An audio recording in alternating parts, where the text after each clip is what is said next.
Mais pour bien démarrer cette nouvelle semaine, un mot tout d'abord de la météo, avec le retour de quelques nuages aujourd'hui. Rassurez-vous, le temps sera tout de même assez agréable. Les conditions seront un peu moins belles que prévu, avec donc quelques perturbations nuageuses, mais aussi pas mal de soleil, de ciel bleu. Pas de pluie en tout cas pour aujourd'hui, des températures tout juste au-dessus des normales de saison, de 16 à 17 degrés.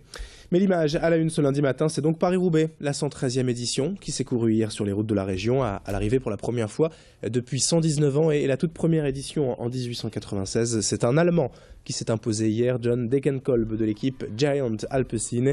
Il a devancé au sprint ses compagnons d'échappée après 253 km de course. Une édition marquée surtout hier par l'absence d'un vrai patron, d'un homme fort capable de dominer tous les autres. Non, la victoire s'est jouée autrement dans les 20 derniers kilomètres quand la bonne échappée s'est formée. Ensuite, le plus rapide au sprint s'est imposé tranquillement sur le vélodrome.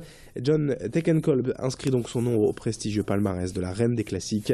Une épreuve de nouveau marquée par le nombre de spectateurs au bord des routes, des milliers de nordistes venus apprécier le spectacle.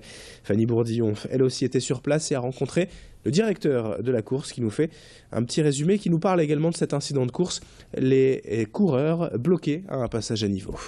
On s'est bien rendu compte, après 200 km, lorsqu'on est arrivé sur les secteurs pavés, on perdait de plus en plus d'éléments dans le peloton. Et au bout d'un moment, on sent bien que la fatigue est à son comble et que les coureurs sont épuisés, éreintés. Et forcément, au bout d'un temps, les meilleurs se dégagent dans le final. Ça fait partie des faits de course qu'on peut rencontrer régulièrement. Il y a un passage à niveau qui s'est fermé, malheureusement au milieu du peloton. Donc il a fallu prendre une décision assez rapide avec le commissaire, le président du jury. Et on a décidé de neutraliser le peloton pour réintégrer tous les coureurs qui étaient restés arrêtés. Autre information en images à la une ce lundi, une battue ce week-end près de Béthune pour retrouver la trace d'Antoine. Ce jeune garçon de 15 ans, habitant de Gonéhem, disparu depuis le 28 janvier dernier. L'opération était organisée par les parents d'Antoine lui-même et plus de 150 personnes se sont mobilisées. La gendarmerie était présente pour collaborer également. Pour le moment, après 76 jours de disparition, aucun indice n'a pu être retrouvé pour mettre les gendarmes sur une piste. Aucun témoin n'a pu être identifié pour en savoir plus. Les parents, comme les gendarmes, veulent toutefois garder espoir. Samedi, 150 volontaires ont donc quadrillé la zone communale, les bois, les rives des cours d'eau. Mais rien pour le moment n'a pu être retrouvé. Pauline Lermite était sur place pour Grande Île TV. Elle a rencontré quelques-uns de ses bénévoles venus aider donc pour cette battue. Perdre un enfant de 14-15 ans, c'est toujours très pénible pour les parents. Donc on voudrait aider parce qu'ils ne savent pas du tout ce qui s'est passé. On est motivé, un enfant qui disparaît, ça peut arriver à tout le monde. Donc en habitant pas loin, depuis le temps qu'on attend les appels et tout, aujourd'hui on a décidé de venir. Au moins retrouver quelques indices pour savoir où est-ce qu'il est, où est-ce qu'il se cache, ou savoir où est-ce qu'il est, quoi. S'il est en bonne santé surtout. Je pense que c'est un peu de l'entraide entre nous et je pense qu'eux feraient certainement la même chose si nous on avait une perte dans la famille aussi. Dans le reste de cette édition aussi, quelques images pour évoquer le premier festival de jeux vidéo Play It, ouvert ce week-end à Villeneuve d'Ascq à la ferme d'en haut. Organisé par deux associations lilloises, il s'agit d'un événement rassemblant des artistes, des studios de création, des auteurs, journalistes spécialisés et forcément des joueurs. Il y a donc des consoles, des ordinateurs pour tester les dernières nouveautés, des expositions, des tables rondes et des rencontres avec ces artistes, ces dessinateurs qui sont parfois à la base même de la création du jeu vidéo, des personnages. C'est toute la semaine donc à Villeneuve d'Ascq. La clôture du festival, elle se fera à l'île Grand Palais le week-end prochain, le 18 avril, avec l'exposition Rétro vers le futur. Présentation de l'événement au micro de Fanny Bourdillon avec l'une des responsables de l'organisation. Ce qu'on propose, c'est différentes réalisations d'étudiants. Donc il y a par exemple une vidéo qui montre des projets qui ont été faits lors de l'année dernière.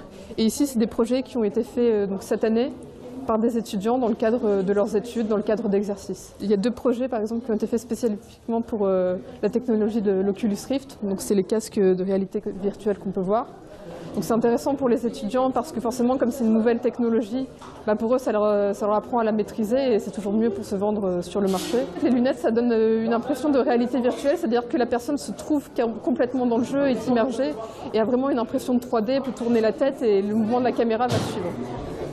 Donc c'est bon pour l'immersion du joueur en fait. Et puis d'autres images pour terminer avec un autre salon dans un autre style, le premier Lille Tattoo Festival organisé ce week-end au Grand Sud à Lille. C'est l'association roubaisienne Artpoint Aim qui en est à l'origine. Un grand rassemblement de tatoueurs et de tatoués. 39 professionnels venus de France et d'Europe pour exposer leur art et démontrer toute la variété du tatouage. On dit qu'il y a autant de styles qu'il y a de tatoueurs et entre tous ces experts au rendez-vous à Lille. L'exposition présentée dans le hall, les amateurs ont eu de quoi apprécier. Pour beaucoup, c'était aussi l'occasion évidemment de passer à l'acte et de se faire tatouer. Fanny Bourdillon a rencontré quelques jeunes tatoués. J'aime bien l'avoir sur moi, comme ça je peux le voir toujours, tout simplement.